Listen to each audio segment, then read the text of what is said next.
دعوے بھی کیے جاتے رہے، ویکسینیشن کی باتیں بھی کی جاتی رہی، پھر مختلف پروگرام بھی لانچ ہوئے، لیکن ابھی بھی شہر کے کسی گلی کسی بازار میں چلے جائیں، بھرمار ہے آوارہ کتوں کی۔ اور پھر سب سے زیادہ اگر خطرہ محسوس کیا جاتا ہے تو ہمارے ان چھوٹے بچوں کو جو اسکول جاتے ہیں اس ٹائم پہ، اور ہم نے کیسز بھی دیکھے، اس طرح کے کئی کیسز رپورٹ ہوئے، لیکن صرف دعووں کی حد تک۔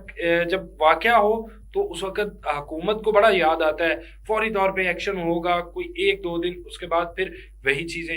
کب یہ ختم ہوگا یہ کہنا مناسب کہوں گا کہ راج ہے آوارہ کتوں کا شہر کی گلیوں میں۔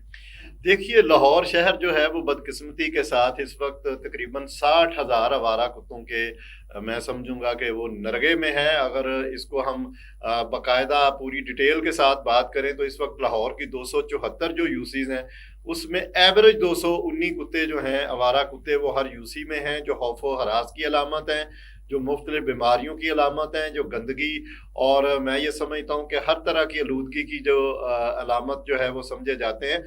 آپ نے جو ذکر کیا بالکل ٹھیک بات آپ نے کی۔ جون میں جو ہے ایک بچی 6 سالہ حرین کو جو ہے جس طرح بمبوڑ کر کتے اسی لاہور شہر میں جو ہے وہ کھا گئے۔ اسی طرح جولائی میں جو ایک واقعہ بڑا دردناک واقعہ پیش آیا رحمان پورہ اچرا میں، ایک 4 سالہ بچے فؤاد کو جس طرح کتوں نے بمبوڑا اور زخمی کر دیا، اور وہ زندگی اور موت کی کشمکش کے بعد اللہ تعالیٰ نے اس کو زندگی دی۔ ہر روز واقعات ہوتے ہیں، یہ صرف لاہور کا مسئلہ بھی نہیں ہے، پورے پنجاب میں ہر روز جو واقعات ہیں وہ ہوتے ہیں۔ بہت سارے واقعات رپورٹ ہوتے ہیں، بہت سارے واقعات وہ ہیں جو رپورٹ نہیں ہوتے۔